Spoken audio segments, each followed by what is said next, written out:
Beyond Synth 385. Good afternoon. This is God. Beyond Synth is entirely supported by the listeners. Awesome people such as Retro Serenade, Wayland Kasky Geospatial, Forged in Neon, Slade, and A Star Apart. You're the best.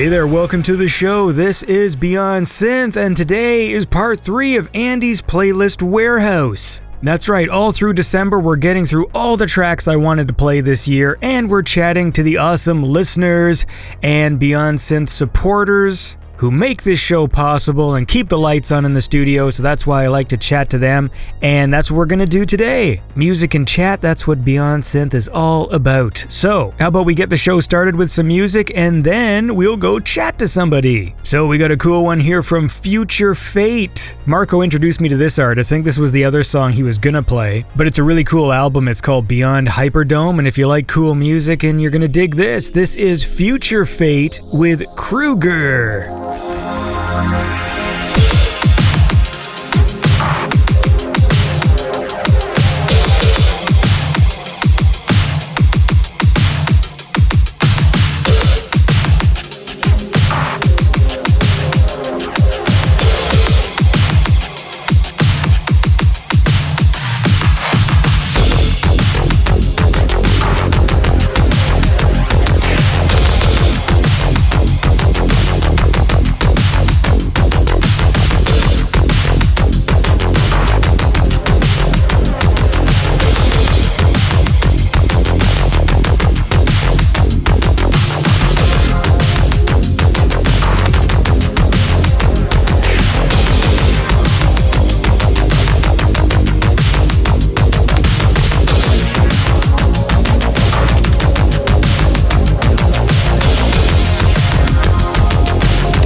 And that was Future Fate with the track Kruger off the album Beyond Hyperdome. We're here, it's Andy's Playlist Warehouse playing all this awesome music that I've collected over the year. I should stress that not all of this music is actually from this year. This is just music that I had sitting in my to play folder because these are tracks to play for you. Just in case you hear a song from like 4 years ago and go, I thought Andy said this stuff was from this year. No, my playlist is from this year. That being said, this album was from this year. Anyways, we're listening to cool music, and now let's go chat with a cool patron and listener of the show. Although I'm told he has to be quiet, and if the baby wakes up, he's gonna have to go, but hopefully we get a few minutes of chat out of him before that happens. He goes by the name Cenotaff, is that correct? That is correct, yes. Do you actually say your actual name, or is this like we're gonna do aliases here? No.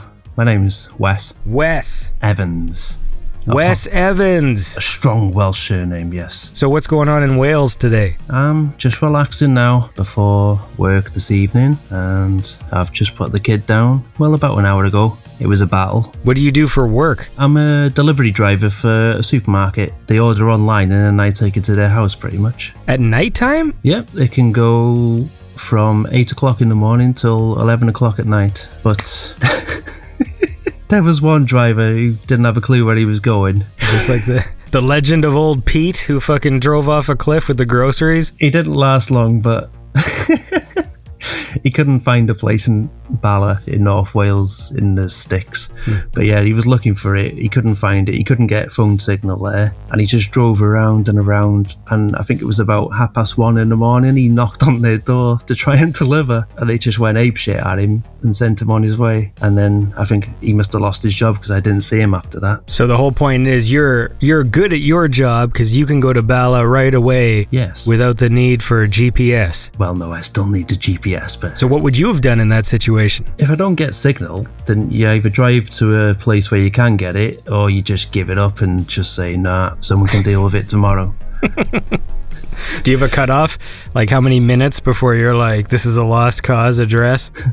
I think my latest was 11:30 because they've got their lives to live, they got their sleep to have, and I've got a job I want to keep, so So what do you do though if like the delivery is a whole bunch of milk? Yeah, I've done that. Well, then it's like, well, I'm not delivering their precious milk, and then what if the next day the milk is all green? Oh, no, it gets repicked. Okay. They repick it for them. But yeah, I hate the milks. They got these little foil seals and they just leak everywhere, and it's been going on for years, and it spills all over everything, and yeah, I have to deduct it from the bill and try and wipe it up, but you can't do it.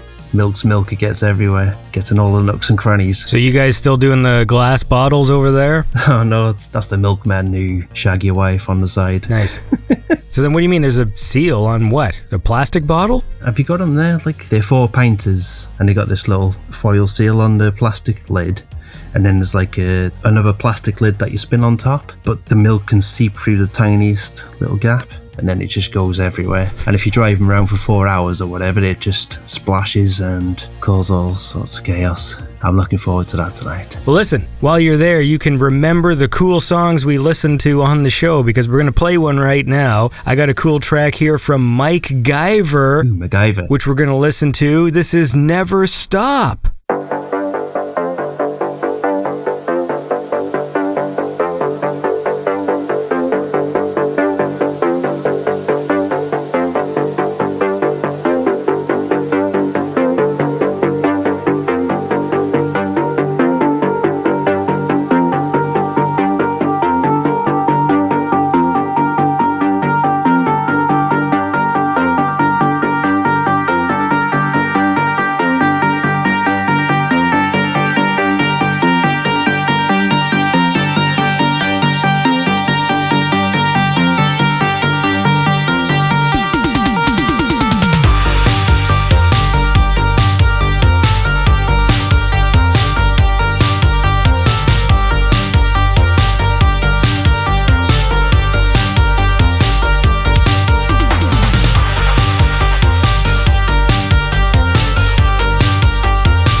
And that was Never Stop by MikeGyver.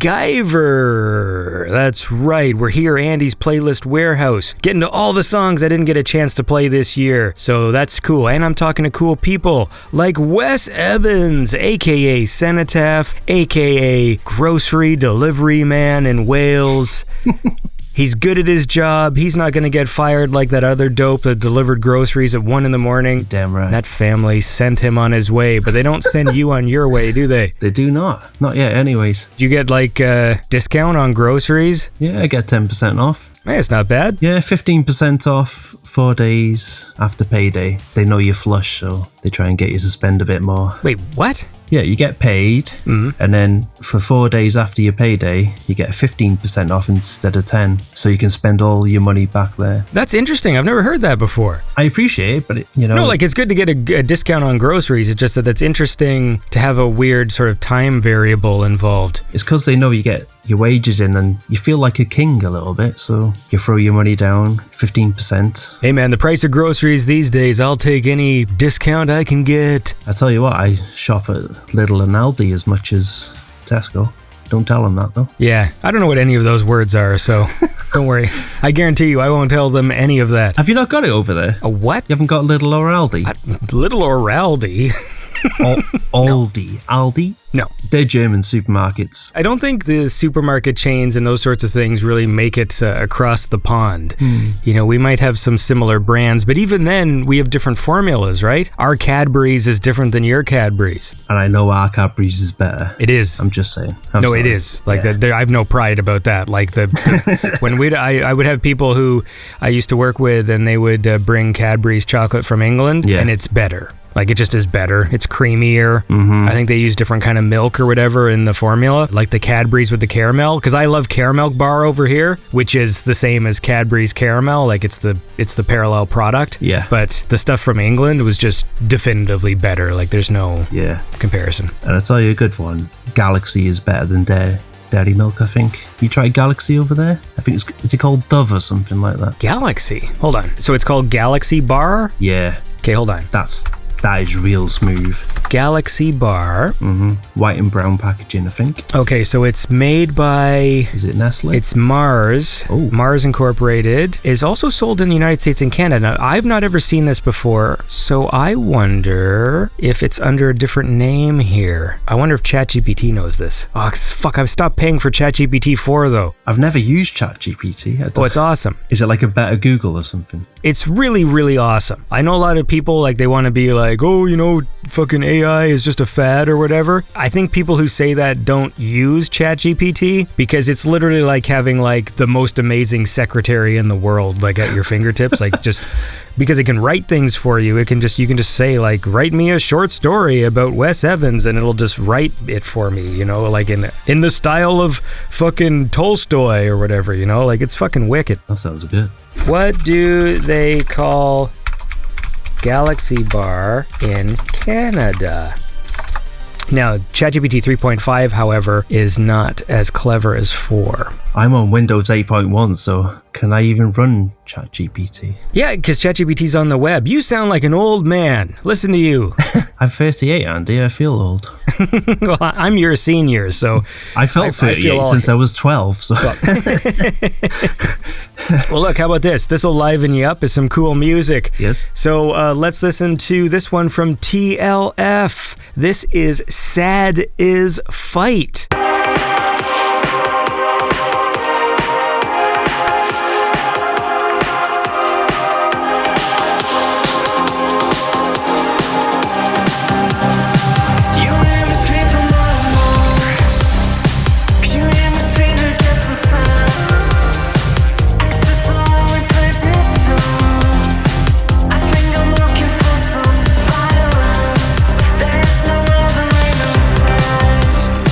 I'm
And that was Sad Is Fight from TLF. Strange title, but I do enjoy that song. It is cool. And it actually turned out that the guy from that is from another group who I had on the show before, and I never realized that because I don't do my homework, but that's okay. Anyways, the point is this. We're not talking about homework. We're talking about Wes Evans, a.k.a. Cenotaff, awesome Beyond Synth listener. We're chatting to him all the way from Wales.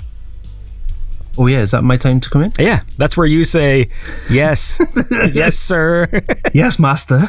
What else goes on over there? Ryan Reynolds and Rob McElhenney come over now and then. What is that, where the soccer team is? Yeah. Soccer. Yeah, I said it. Yeah, you bastard. But yeah. Oh, it's been great for the town. Or city now. We're a city. Wait, so that's your zone? That's my town, yeah. That's exciting. Yeah. Aren't they making like a TV show or something where they document the... Yeah, it's on FX, I think. There's 2 seasons now. But at the end of the last season, there was a little parade through the town and I stood outside KFC and I saw Ryan Reynolds hanging off a bus. So yeah, it was weird seeing him in person, you know. Were people happy to see this? Was he taller than you thought he would be or shorter? He just wasn't very Deadpool-y. He just looked normal. Oh. He was very handsome though. Because isn't he like about 60 or something? He's not that old. But he's old, but yeah. Everybody's old. Fuck him. He looks great for his age. Same with the other guy, Rob. Yeah. From Always Sunny. But I loved Always Sunny before Ryan Reynolds, but I love them both now. They've done wonders for the town. Did you get any new shops in because of renewed interest in your village? You got a KFC. Well, we always had that, but it's not a drive-through, so that's what we're craving for, a drive-through, goddammit. Why? I'm sick of standing. Shouldn't you be sick of driving if that's your job? It's true, actually. Yeah, but I've stood there for years, surrounded by idiots. You a big fan of chicken? I am a fan of chicken, yeah, oh yeah. The hot wings, though. They're not too hot. They're just right. You should write a thank you letter to the Colonel. Say thank you for this delicious chicken. It's just right. I'll get my Ouija board out for it. Yeah. The Colonel, he'll come from the grave and just be like... shoving ghost chicken in my mouth. Yeah. I'm down for that. But he's an old man from a different time, so he might not understand your wild Welsh accent. Do I even have an accent? I'm saying he wouldn't understand it because he's back in the day, you know what I mean? Oh yeah, He'd be confused and upset that these foreigners were eating his delicious food that he had made specifically for the good American boys and girls, you know? Yeah, and I'll demand my multi-pounds back that I've given him. So come on, Colonel. Give me that money. And the multi-pounds you've put on by eating all that fried chicken. Oh, we don't want to talk about that, Andy. Come on. It's just old age. It's not the chicken. Yeah, sure. Yeah. You tell yourself that, man. But I know exactly what's going on. You're sitting there in your car and you're driving in the middle of nowhere in a field to deliver groceries, and all of a sudden you're like, maybe I'll have some of this chicken that's in this bag. And then when you show up to deliver the food, you're like, oh, they come that way? Yes. That's the way they come. They're just like, how come there's still half a chicken with like fucking bite marks out of it? Like, that's the way they are now. That's a gimmick, you know? It's a selling point. I flicked the indicator switch and I'm wheezing because I'm so out of shape. Yeah. Well, I tell you what, yes. I'm going to flip the indicator switch right now on the music machine, which is going to play some more music because that's what we're doing here today at Andy's playlist warehouse. I got a warehouse of songs like this one from Jake Butineau from his Rook EP. This is It Couldn't End Any Other Way.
And that was It Couldn't End Any Other Way by Jake Butineau, or Butineau. Maybe it's Butineau. Anyway, it's from the Rook EP. It's a cool song, and we're here listening to awesome music and chatting to cool people like Mr. Wes Evans, who likes delivering food to all the hungry customers. Yeah, there you go. So when you're not delivering food, what do? You have any hobbies? Do you have a train board? A what? You know, like when people build model trains? Oh, no. Oh, I got a little one for the kid, but yeah, nah. I like to watch films, and I like to eat cheeseburgers as I watch my crime shows. What kind of crimes make you excited? You like murder? Well, you see, I watch a lot of... This is going to sound bad now, but... There's these shows where they follow the detectives from, like, the call of the 911 call, and then watches them drive to the scene, and then it shows them exploring the scene for the first time. They blur some stuff out, of course, but then I'm seeing this unfold as I'm eating like a burger and stuff, and it's like, is this right? Should I be doing this? When you're watching true crime things, what's the appeal? Do you want to see them solve the crime? Yeah, it's about the process. I'm not about like seeing blood or gore, because it's all blurred out, but I like the process of like what they do, how they do it, and the end result. I find that interesting. Do you find yourself always rooting for that guy that like murdered his wife? Well, it depends what she did.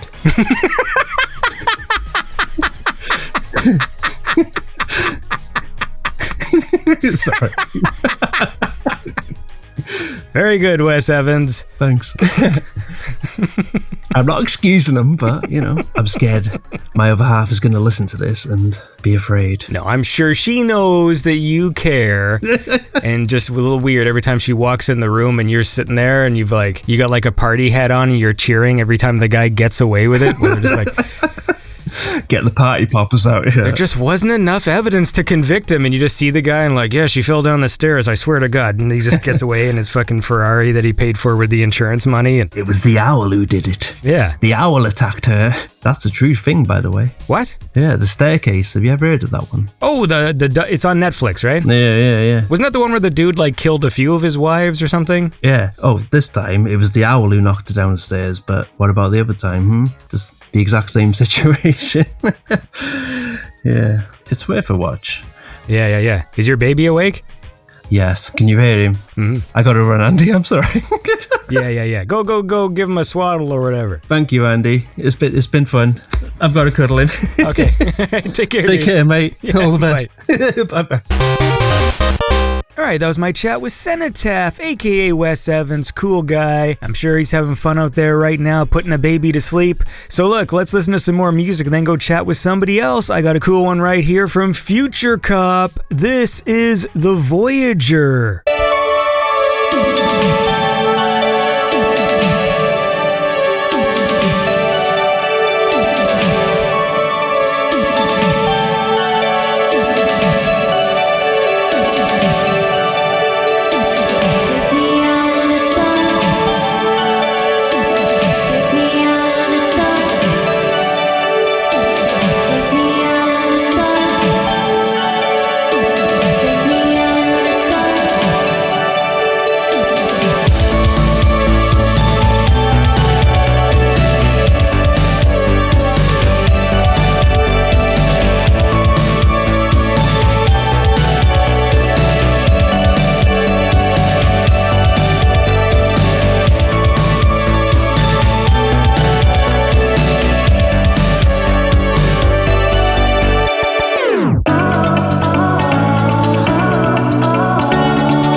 right, and that was Futurecop with the track The Voyager. That's a cool song. I had Futurecop on this season. At least I'm fairly sure it was this season. My brain is turning to mush. But anyways, the point is it's a cool song, and we're listening to cool music all episode because it's Andy's playlist warehouse, playing all the awesome songs that I've collected over the year to play for you, and chatting with awesome Beyond Synth listeners and supporters like the very cool Knight of Ducks, aka Julian. How's it going, man? Great. How are you today? I'm fantastic. That's right. It's the best day of my life. Is it? Well, it's a good day.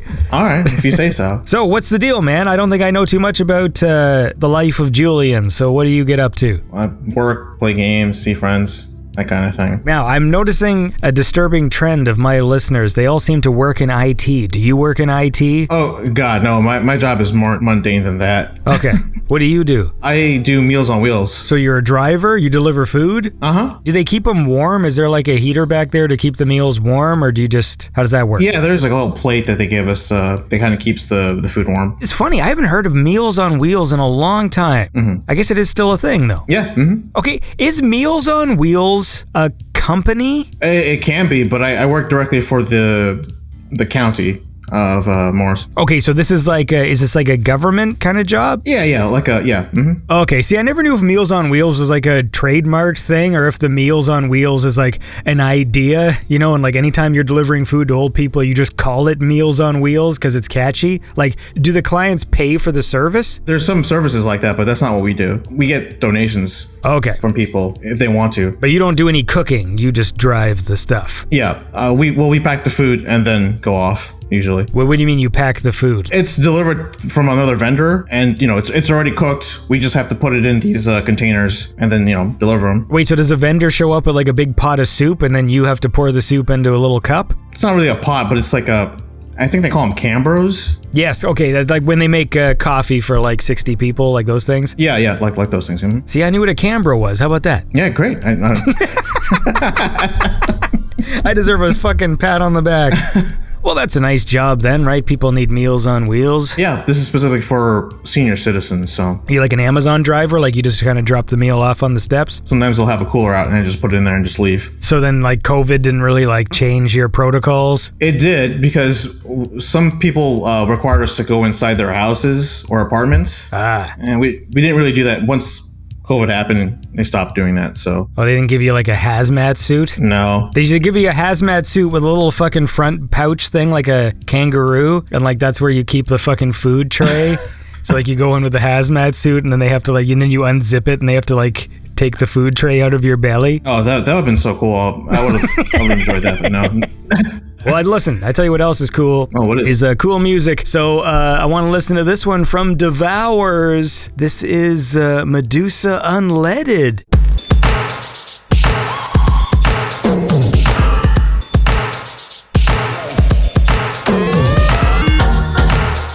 Don't worry about it, you've done nothing wrong. You moved out to Shaughnessy, and it's where you belong. Whenever I reach out, you just push me away. Whatever the means to help you avoid my mistakes. 'Cause I know where you've been, but I don't know where you are. I won't guide you through your life. I need to move on. And I know that we both want space to exist in the gray, but I see how you're still living in denial.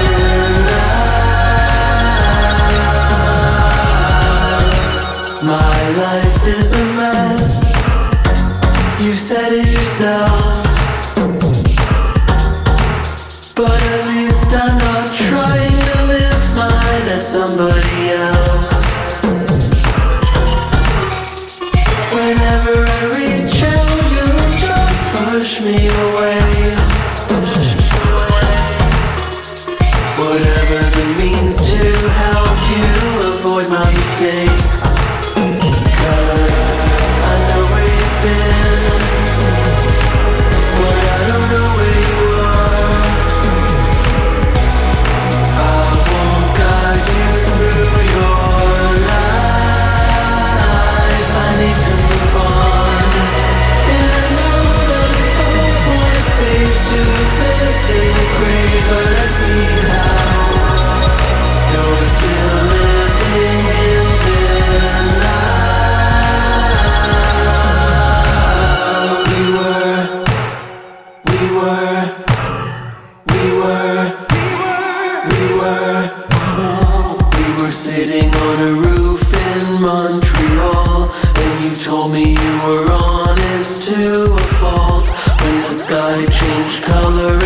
cross lit up.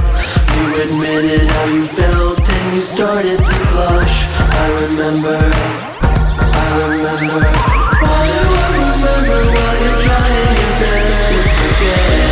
I know where you've been, but I don't know where you are. I won't guide you through your life. I need to move on, and I know that we both want space to exist in the gray, but I see how you're still living in denial.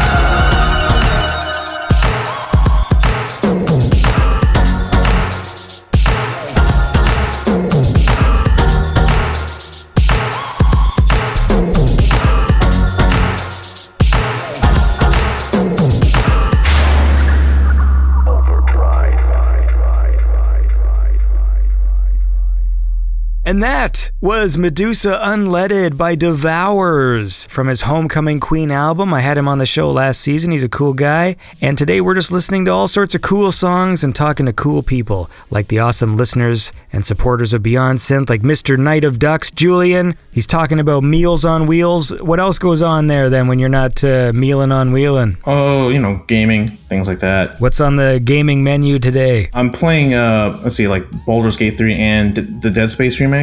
I did the other day, just out of curiosity, start the Dead Space game, because I remember really liking the first two. Or the first one especially, and then the second one was okay. Mm-hmm. And so I just wanted to see, and it seemed pretty cool. Like, I started playing, I'm like, oh, this plays nice and it looks really good, but my Xbox is about to expire in like a week, and so I'm like, do I really want to start playing this? Because I'm probably not going to beat it. It's good though, like I really like Dead Space. Like I do want to play it again. Yeah, they did a really good job with the remake. Maybe I don't remember the original correctly, but the character you play as, did he talk in the original one? No, aside from like the grunts, and I think he says something at the very end of the game, but he only spoke, I think, 2 and 3 on. Okay, so that is different then, right? Because I know at the start he had dialogue, and at first I'm like, is another character talking? But then I started spinning the camera around, and I'm like, oh, he's talking. I'm like, that seems different. Yeah, so a lot of things feel differently, or like the interactions with some of the characters. And how's Baldur's Gate going? Slow, but so far so good. Maybe I'll play that in the new year. I feel like I want to save money, and so if I do buy a game, I want to buy a game that's like a 100-hour kind of game. So maybe that might be the one I play. It's definitely like it's meaty. There's a lot to do. I think I'm still like in the first part of the Act 1, but yeah, so look, man, I'm sorry, I gotta ask to everybody who's playing Baldur's Gate 3, did you have sex with a bear? No. Okay. I found the guy though, so I know who it is, but I'm not gonna romance him this playthrough at least. Okay.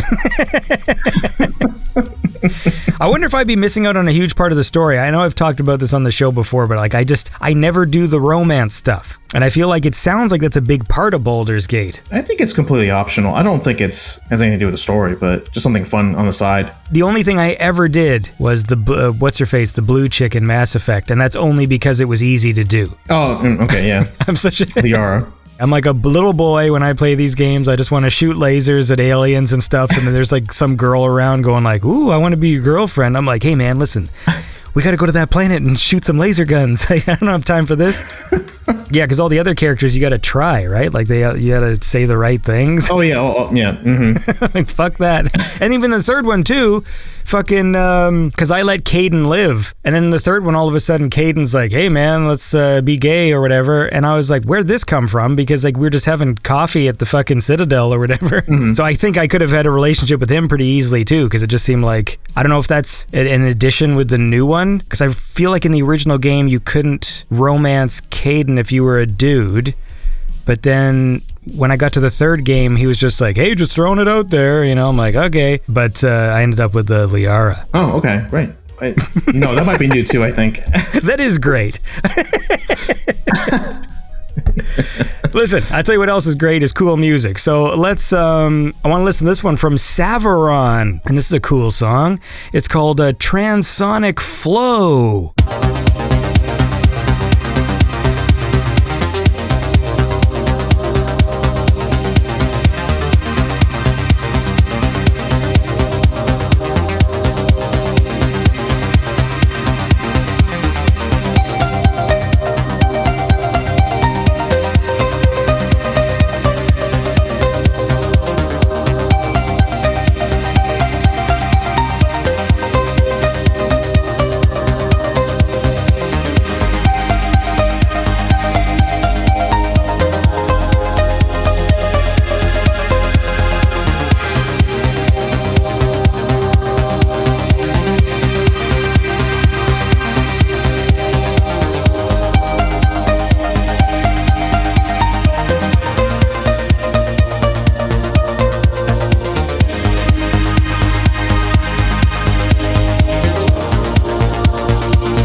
And that was Transonic Flow by Savaron. And we're here in the Beyond Synth Andy's playlist warehouse. So many songs to play, so many cool people to chat to, like Mr. Knight of Ducks. Yo. Julian, what does Knight of Ducks mean? Just a corny username I thought of like years ago. Do you like ducks? They're okay, I guess.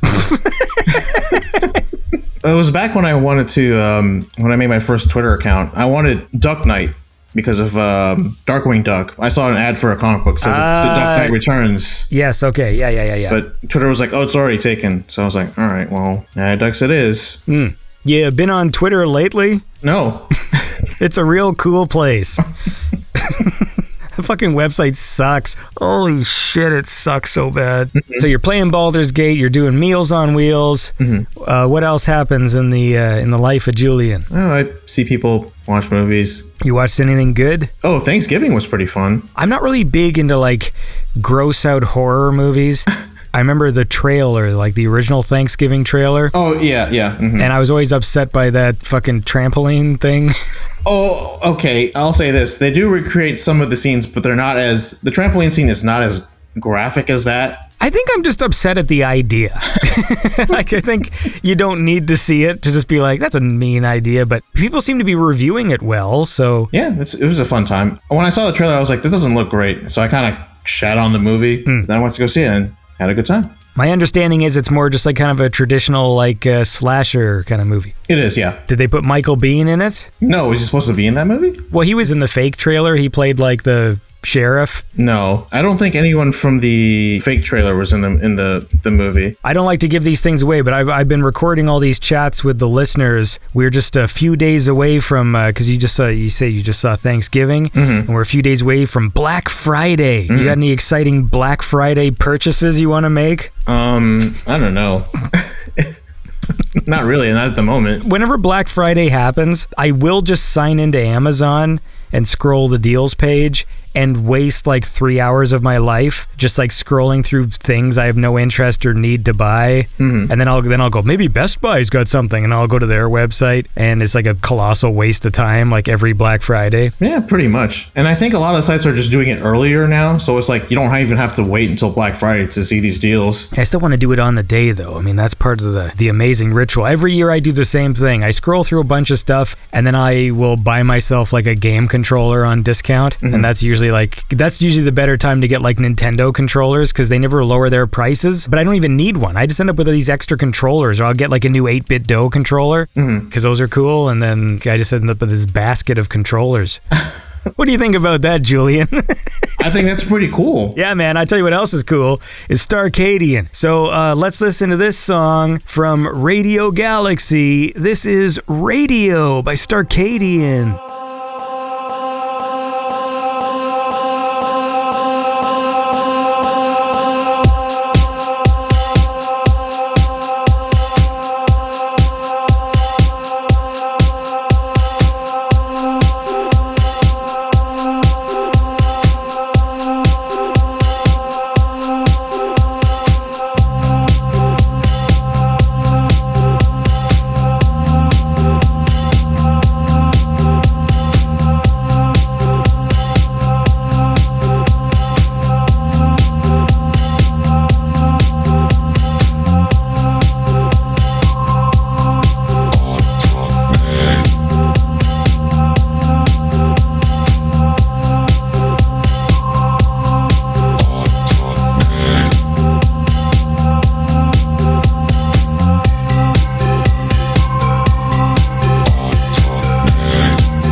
that was Starcadian with the track Radio from the album Radio Galaxy. We're listening to cool music and we're talking to cool people. We're here with Julian. He says he likes to watch movies, hang out with friends. Is that correct? Yeah, it's pretty lame, isn't it? Are you a young man or an old man? It's 35, old or young. Oh, it's like right in the middle. Yeah. That's not bad. So I'm a few years your senior. I mean, I don't think anyone in this community is like under 30, right? Probably not. I mean, maybe they were at one time. Like I remember, like Perturbator when he first started making music and he was like in his early 20s. Oh, okay. That was like 2010, wasn't it? Yeah, but that was, 10 years ago. So. Oh, Jesus, yeah. Look at that, how time flies when you're having fun. You got any cool plans for the holidays? You doing something cool for Christmas or New Year's? Christmas, I think I'm going to spend it home with the folks. I'm not sure about New Year's yet. We usually don't do anything. New Year's is always disappointing.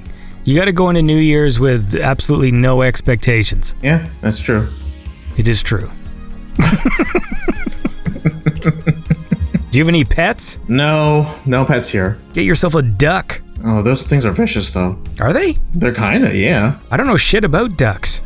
I actually know nothing about them. I've never really known anything about them. Well, they're horrible little things, apparently, so. Did you like Darkwing Duck? I did, yeah, it was a good show. Did they ever give a, in-universe reason why Launchpad McQuack was in that show? Like, did he ever mention Scrooge? If he did, I don't remember. Such a strange thing, to just take a character from another show and he is the same character. Yeah. And this is before shared universes became popular. Yeah, but that's the weird thing because I don't even think it is a shared universe. He's just the same character in a different show. I wonder, actually, hold on. Do they ever address that Launchpad McQuack? It's Launchpad McQuack, right? Mm-hmm. Worked for Scrooge McDuck in Darkwing Duck. It's a long question. In the Darkwing Duck animated series, which aired from 1991 to 92. That's it? Pretty short. Launchpad McQuack is indeed a character, but his connection to Scrooge McDuck is not explicitly addressed. The two shows share some characters, but they exist in separate universes, and there is no direct acknowledgement of Launchpad's previous employment with Scrooge McDuck. That's a weird explanation, but okay. So, man, what are we going to do about that? I don't know, I guess we can ruminate on it. Yeah, man. Well, how about this? We'll ruminate as we listen to some music. All right? I got a cool one here from Evans from the album Destiny. This is Spacebirds.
And that was Spacebirds by Evans from the album Destiny. And this is Andy's Playlist Warehouse. We're listening to cool songs and talking to cool people. I should probably hang up on you shortly, but is there something you wanted to talk about? Not specifically. Do you ever get that thing where you're listening to the show and you're angry because I'm saying something stupid and you're like, hey man, I want to give Andy a piece of my goddamn mind? No, I actually like it when you go on tangents. I don't mind it at all. See, look at that. You're what I call a good listener. Oh, thank you. I just like it when people aren't mad at me. Actually, there is actually one thing I wanted to mention. Yeah. I actually own New York Ripper on Blu-ray. I got it used. That's it. I've seen all the kills. Mm-hmm. There was a YouTube channel that just had the kills, and I watched them. And it was upsetting. Oh. And I didn't watch the rest of the film, so I don't have the context for how funny the rest of it is. Because that's like Marco's thing is just like how funny the dubbing is and the weird dialogue and stuff. Oh, yeah. And all I know is just a 7-minute compilation of women being murdered in really weird ways. And like that's my context. And so like I don't think I saw any of the dialogue. Do they show the quacking? Because that's what the killer is known for. Yeah, I did hear some quacking, yeah. So is this the pattern here? You like Darkwing Duck? You like horror movies where people quack like ducks? Yeah, I think you figured me out. How'd you know? Wait, are you like a horror film guy then? Yeah, I enjoy them. Mm-hmm. I like slower paced ones that have like a big, I guess, payoff. When we say payoff, you mean like you want somebody's head to explode at the end? Yeah, okay, yeah, something like that. That's what I call a payoff. Indeed. So is it a good transfer onto Blu-ray? I actually haven't seen it yet. Where do you get a used copy? Was it just from the internet, or did you find it in one of the old people's houses when you were delivering a meal? No. It's there's this shop that specializes in these kind of like cult Blu-rays. Like they restore movies like that in Connecticut, so it's a cool place. So you're in Connecticut? No. I'm in Jersey. Oh, I see. So you purchase these things online. Yeah. Mm-hmm. Well, hey, this whole scene is a big online thing, so yeah. Okay, I'm not going to be able to wrap it up that way. Let's see. I'm trying to tie together, weave together the fucking threads. We got ducks. We got New York Ripper. We got Meals on Wheels. How to tie this up in a bow. You ever driven a scooter? I've been on one, but I never drove one. When you dig Meals on Wheels, do you have to drive a specific vehicle? Yeah, they have vans for us. Do you have to wear an outfit? No. There's no, like, hat? No, there's no uniform. I mean, they give us, like, stuff we can wear, but it's not required. Like, you don't get, like, a hat that looks like a Meals on Wheels tray? No. That'd be kind of cool, though. That would be cool.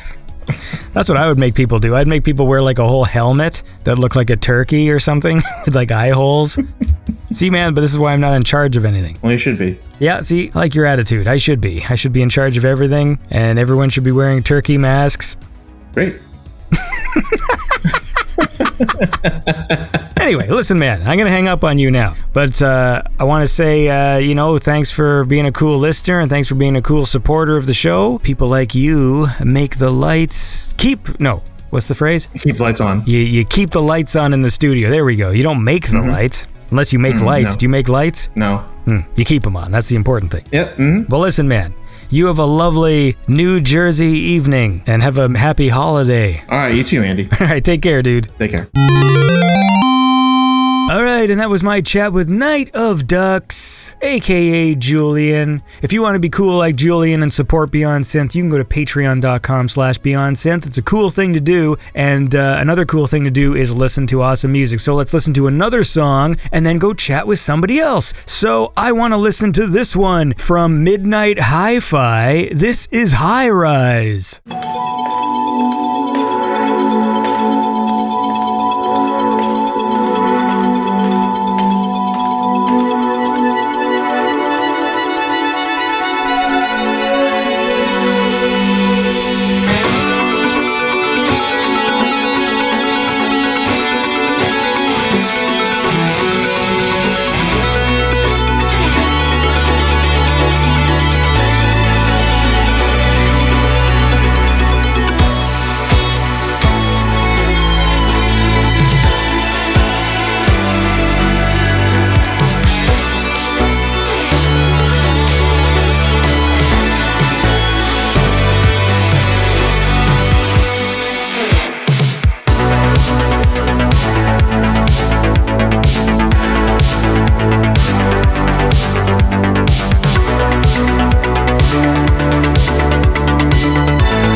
And that was Midnight Hi-Fi with the track High Rise. That's a cool song, and this is a cool show. This is Andy's Playlist Warehouse on Beyond Synth. We're listening to all the cool music I wanted to play for you all year and chatting with awesome listeners and supporters of Beyond Synth. And we're here now with Mr. Joe Ozone himself, Joe Esposito. How's it going, man? I am doing well. I got to tell you, I've spent a long morning trying to find podcasts about Swedish porn or air fryers, and I'm just coming up empty. Hey, man. You know. All you need is Beyond Synth. Oh, that's what I hear. That's got all your porn, and that's it. That's about it? Just porn? Good. Well, it's nice to know your show hasn't changed much. Yeah, man. Well, I just figured all these other websites seem to be a lot more popular than mine, and the key difference seems to be that there's porn on those ones and there's no porn over here, so we're making some adjustments. We just fired Sam Altman. What a joke. What the hell goes on? If the last year has shown nothing else, it's that all these companies that we used to think were somehow run by geniuses and masters of the business world are just as full of crap as you expect them to be. It's all just a bunch of smoke and mirrors. Yeah, everyone except Elon Musk, who is a true revolutionary genius. Let me tell you something. That guy, in some ways, once he is dead, there is something to be said about studying this man's life, because I don't know of a modern figure who is simultaneously among the worst human beings that could be walking the globe and also responsible for some of the biggest advancements when you separate him from the advancements that we've had in the modern era. It is astonishing that this person exists. Yeah, I don't know the exact details of how these things work, but the reason why he's an enigma to me is because he's a dork who doesn't even really speak well, yet somehow manages to have this weird form of charisma where he can like generate investment into his companies and stuff. But at the same time, you're like, well, what is it about this? Because if you actually watch the presentations, he stutters his way through it, and yet somehow he manages to fucking like get people on board to invest in these ideas and stuff like that. And I think the only way I can rationalize it is that he has such obvious, I don't know, like not autism, but like Asperger's or whatever, right? And the way that he presents himself and the way that he talks, that people think he's more of a genius than he is because he's so strange. Is that it? And so you're like, he's leading a tech company,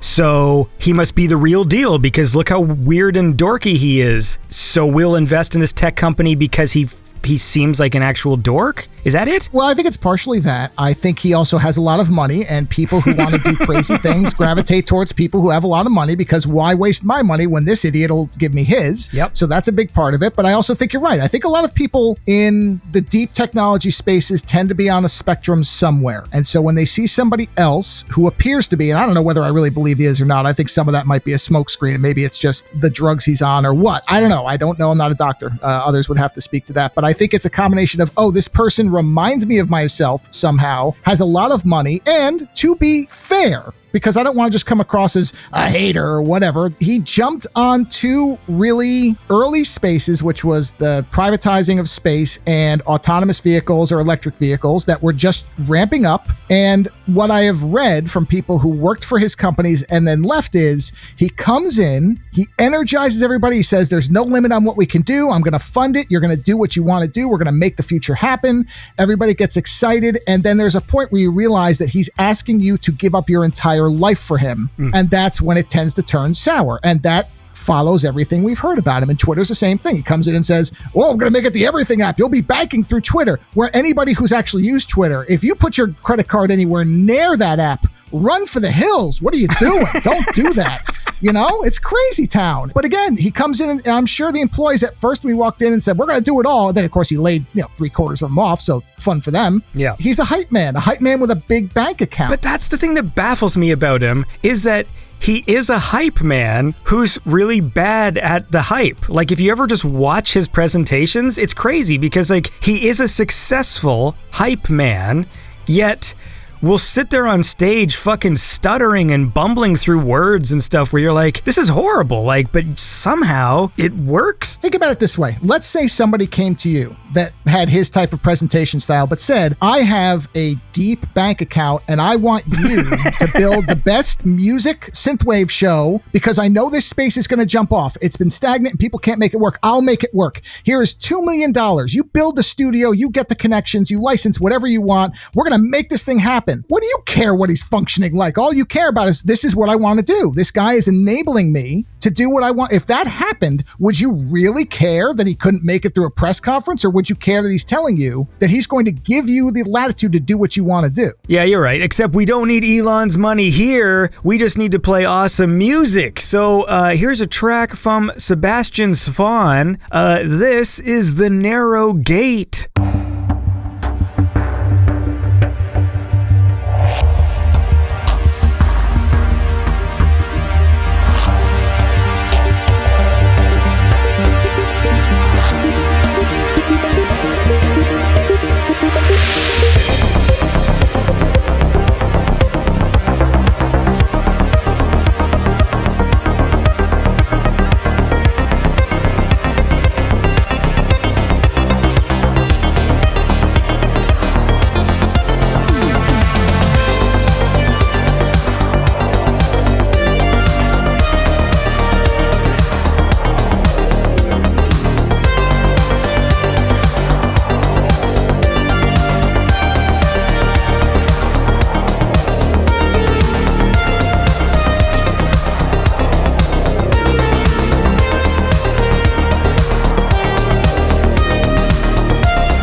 And that was The Narrow Gate from Sebastian Svahn. And we're back on Andy's Playlist Warehouse playing awesome songs and chatting with cool Beyond Synth listeners and supporters like Mr. Joe Ozone here from the Ozone Late Night Podcast. We're talking about the enigma of Elon Musk, on the surface being a dork who is somehow a very successful hype man despite... You know what it reminds me of? You remember when Nintendo released that image of Metroid Prime 4's logo like 7 years ago? Oh, yeah. Yes. And people lost their minds. That is Elon Musk to me. You know, I mean, what was the original date of Cybertruck? I mean, this is one of the things that if you actually step back from the cult of personality that he's engineered, most of his promises, I'm not going to say none of them have been met, but almost none of them have been met. He said we'd be on Mars by now. All this stuff. And it's all just bullshit. But again, if you believe in what he's trying to make happen, if you're a true believer, and again, I don't want to come off like these people are morons. I don't think it's that. I think people have a vision of something. And when somebody comes along and says, I can make that vision happen, and they appear to have enough money to do that, and they appear to have genuine enthusiasm, they're going to buy into it. The part that I can't understand, honestly, of all of it is how people don't disengage from it. There's a point where you have to sit there and go, wait a minute. This guy said we'd be on Mars, and we're not. Perhaps I should start wondering about other things he stated, and a lot of people don't do that. Well, yeah, I guess people right now, they're just so, or at least the extreme people anyways, they're just so focused on like their worldview. Because I will see some people hold certain ideas. If they're against certain things, they will scrutinize everything like the other side says. They will go back to things that they said fucking 10 years ago to prove their point, and yet somehow have such a shallow memory when it comes to a guy who consistently just makes up shit, and it can be clearly demonstrated. Like, you'll just watch this old presentation and be like, yes, we'll be driving Cybertrucks in, you know, whatever year, and this is like, well, that didn't happen. Clearly, all these goals not being met, and yet somehow like that's fine, but then like some guy misspeaks at a press conference and you fucking talk about that for the rest of your lives like it's proof of something. Like, it drives me nuts. I don't understand it either, but it is, I do think that is just, he is one example of a larger problem, which is exactly what you're talking about. People have lost the ability to be able to step back and periodically assess whether what they think is based on anything anymore. Yeah. And it's almost a fear thing where it's like, oh no,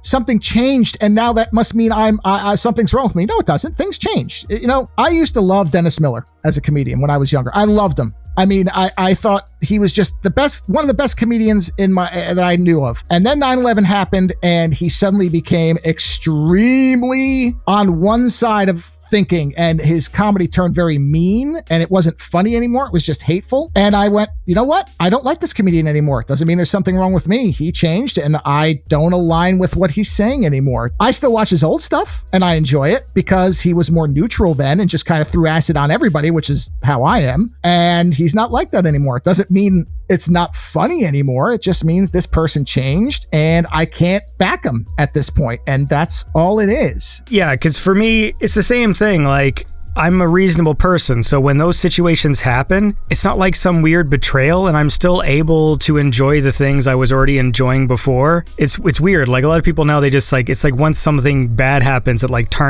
obviously it depends. Obviously, there's different degrees. You know, like if you find out like your favorite filmmaker married his adoptive daughter Sun Yi, sometimes it might color some of the plots of the films, but at the same time, some of those... What a bizarre hypothetical. I don't know that that's ever happened in life. But at the same time, a good movie is a good movie, and the same with like comedy and stuff too. Like there's a lot of comedians I like that maybe aren't in public favor right now, but I still enjoy their tone. And it's unfortunate that they happen to masturbate in front of a bunch of other female comedians. And but at the same time, it's like, there's still some good jokes in those old things though. So you take what you can get. Again, your ability to conjure hypotheticals is really great. You come up with these really interesting examples. It's this idea that everybody has to make their value judgment. I just had this discussion with a couple of authors because they did a book on Agatha Christie, who, like Lovecraft and many other authors, had some opinions in her time that maybe haven't aged all that well. Not a fan of immigrants? She had some interesting views on people who weren't like her. I guess I'll say it that way. And you know, it's a common thing. And so there is this idea that you have to decide. It depends on how much the artist and the art are tied together. And like, I was never a fan of R. Kelly, sure, but if I was, I don't know that I could listen to R. Kelly now because he is his art. When you know what he's done, to listen to his music, you have to put a pretty big barrier up in your head. Now, I'm not saying you shouldn't do it, but that is harder for me than, let's say, watching a movie with somebody in it that has done something terrible because there's a million people in a movie. It's not one person. Yeah, movies is where I draw the line on that argument because, like you said, like one person's reputation shouldn't sink a project that has like hundreds of people working on it. But look, speaking of reputations, this show has a reputation for playing cool music, so I want to hear this one from Nightcrawler, and then we'll keep chatting about this. So this is Nightcrawler featuring Mental Exile with Catharsis.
keep the pain away.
And that was Catharsis from Nightcrawler and Mental Exile. And you're listening to Andy's Playlist Warehouse, having a quick chat with Mr. Joe Ozone about separating the art from the artist. And I was just saying that, like when it comes to movies, I'm not keen on like dismissing a great film because one person involved happens to be a creep or something. And the only time it's weird is if there's some ironic aspect, like an actor is accused or convicted of something, and then like in the specific movie, they're like playing that thing. Right. You know, like if there's a movie where Kevin Spacey plays a guy who indecently assaults a bunch of young men. Well, it's funny you bring this up. Is it? This was my exact example was Kevin Spacey. And I'm glad you finally used a specific example instead of your very vague hypotheticals from earlier. When I watch LA Confidential, which is a movie I adore, I love that movie. When he is investigating the homicide of the gay guy, that now plays very strange to me, knowing the things that I've read, and it seems like there's something. I don't know what exactly he's guilty of or not, apparently nothing, because I don't think he's been convicted, but that scene now is much different today than when I watched it before all the stuff with his weird videos and everything else came out. Yeah. When I watch that now, it is a bit icky to me, but I'm not going to not watch the movie because I want to see Russell Crowe as a monster who will destroy any room he's in. So whatever. And, there again, apparently Russell Crowe ain't the nicest guy to people that are around him either. But, I can still watch the movie because Guy Pearce puts a shotgun in an elevator and blows some guy's guts against the wall. So yeah, that's a case where it's like, I'm not going to stop watching LA Confidential. For me, the example that hits the closest besides like the comedian ones, there is an episode of classic Doctor Who in the Tom Baker years, which is like, it's called The Talons of Wang Chiang. Talons of Wang Chiang. And the tough part is, that episode has some of the best production value of classic Doctor Who, like these great outdoor shots where they filmed at nighttime. It's like, 18th century, everyone's in like these old school costumes. The costumes are great. The atmosphere, like very few Doctor Who episodes have that kind of atmosphere where they got like the smoke and they're doing a night shoot and it's really nighttime, and like, so all the exteriors look great. The costumes are great. The story is good and the performances are good. And it just so happens to have a villain who is a white guy in Chinese makeup, and he looks like a Star Trek alien because his Asian eyes are literally like a prosthetic. Like, it's not like they just drew little mascara on him. Like, he's got a prosthetic forehead. And it's so much worse in high def. When you see it in high def, it's like, oh boy. And not only that, but I actually think his performance is good. Like, I actually think he's good. And so it's tough because that probably was even wrong for the time that they did it. Like, that's like 1976. Like, to not hire an Asian guy and have a white guy in Chinese makeup. Like, to me, the way you can assess those things without being like too woke or whatever is just substitute it for any other race and go like, would this be cool if... Yeah, if it was blackface, would we still have a problem? Oh, yes, we would. Yeah, so in that case, it's like, okay, then it's... So that's a tough one because that episode is good. It doesn't offend me personally, and I can still watch it, but, like, I don't know if I would, like, put on a public show and be like, we're going to watch an episode of Doctor Who for the, a public screening. Like, I don't think I would put that one on. Well, also, though, you recognize that there's something wrong with it. I think that's another thing where you can watch something that has a problematic element or whatever phrasing you want to use for it, and as long as you understand that, I don't think you have to stop watching it. But as you said, would I take that episode and go to the Asian community and say, look at this great example of a layered... Oh, wait. No, of course not, because I'm not stupid and I don't want to get, stones thrown at me. Yeah. But I also watch it and go, if they remade this episode, you'd have to change it. If they somehow brought this film back, you couldn't do this again. You couldn't do it. Yeah. Even when I was younger, I knew it. Like, this isn't one of those things like looking at it in the lens of 2023, like what they just did to Devours, which I think I don't agree with that decision. I don't know. Yeah. What the hell's going on with that? Well, look, that's a fucking loaded question here, so we should play a song first, and then we'll keep talking about it. So I got one here from Riddlis and Takahashi Jones. This is Moments.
And that was Moments from Riddlis and Takahashi Jones. And all month long, I am playing all the cool songs I didn't have a chance to play this year. And we're talking to the great listeners and supporters of Beyond Synth, like Mr. Joe Ozone. And we're going to have a quick Doctor Who chat now because they just changed a classic Doctor Who villain because the producers don't like the idea of villains with disabilities or something. And this is a tough one because...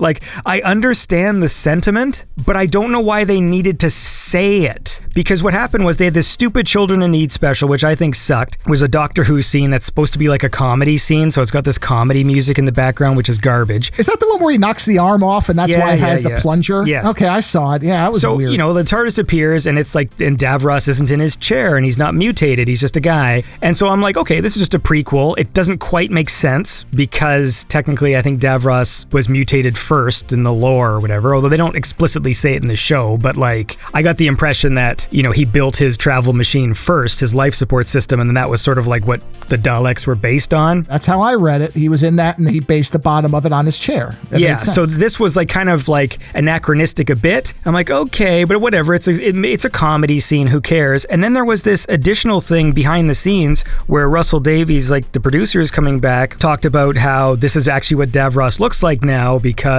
there is this trope in media for disabled villains, and so they decided that in 2023, you know, we're not going to have this villain in a wheelchair anymore. The problem is, like, I understand the sentiment that he's addressing, which is that it is a trope. A lot of villains, there is some sort of disability, but mostly facial scarring, I think, is the most common one. Yeah. You know, like a villain will have a scar on his face or a scratch, or his eye will be fucked up, or he'll be missing a hand and have like a claw. Like, I think every single James Bond villain, I think, like uses this trope in some way. But I don't know that villain in wheelchair specifically, because he cites specifically villains in wheelchairs. And now I'm like racking my brain for villains in wheelchairs.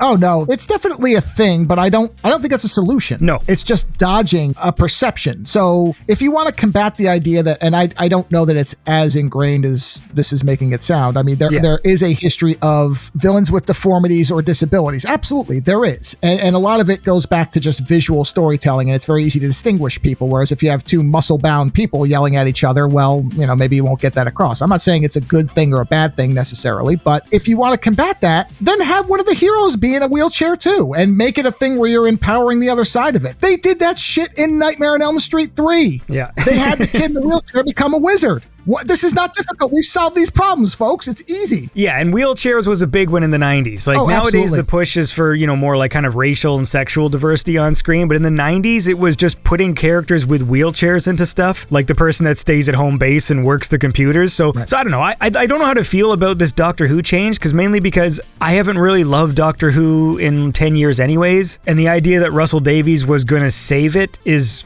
wishful thinking, because I had problems with his run of Doctor Who. Yeah. Like, he writes nice character moments, but his stories don't make sense. Like, they never made sense, and like, I doubt these new episodes are going to make sense either. Yeah, a lot of it dissolves under logic water. As soon as you put a drop of that on there, it's gone, and all that's left is, like you said, the character moments, which isn't nothing. It's not like that's not important, but it has to be part of a whole. Yes. And it's not. In terms of the thing with what's going on, I want to see as many different viewpoints as possible. I'm all for it. I want everybody to be represented. I want everybody to feel like there's a part of them in these shows. It should be for everybody. I don't think, though, that the way that you achieve that is to just erase things that you don't like. Instead, you have to be able to actually grapple with them and say, yeah, okay, Devours is in a wheelchair. So instead of just pretending he's not, as if those old episodes don't exist, which they do, I'm sorry, they're there. Yeah. Then you put somebody who's heroic into a situation where they have a disability, and you contrast it that way. Otherwise, you've just erased the chair. And what has that done except make somebody who might have,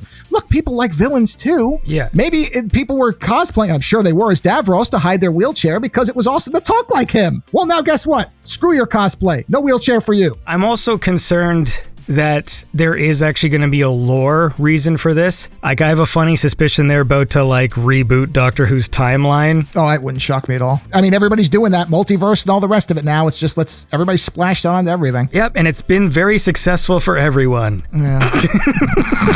These Andy's Playlist Warehouse episodes are probably going to be airing in like December. So by the time this comes out, the fucking several of these new Doctor Who specials will be out. So maybe the answers are in there and we're going to sound like idiots because it's going to be like, there's going to be a completely logical reason. There won't be, by the way, just so we're clear. So let's take a space.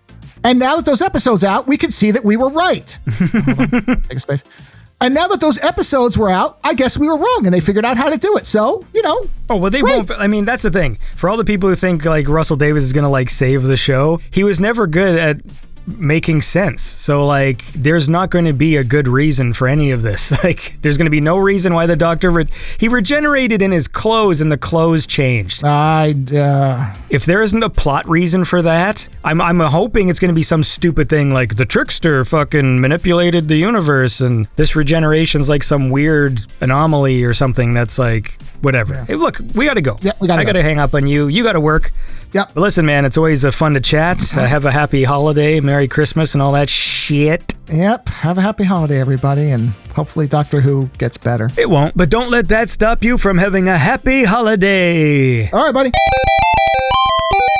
And that was my chat with Joe Esposito, aka Joe Ozone. Hope you enjoyed that. Now, I'm trying to keep these shows at around 2 hours, and it looks like we still have 9 minutes to kill, and I don't want to cut a conversation short right after the first sentence. So how about this? Let's end the episode with a big, epic 10-minute song. How about that? This is me having my cake and eating it too. So I got a cool one here from Bad Dagger from the album Awake Until Dawn. A nice, big, long, epic song to end this episode with, so I hope you enjoyed the show, and tune in next time to more Andy's playlist. We're going to be listening to more awesome music and talking to more people. It's going to be a good time. So we're going to end on this. This is Bad Dagger with Now We Live at Night. And I'll catch y'all next time on Beyond Synth.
Beyond Synth Radio is produced by Andy Last.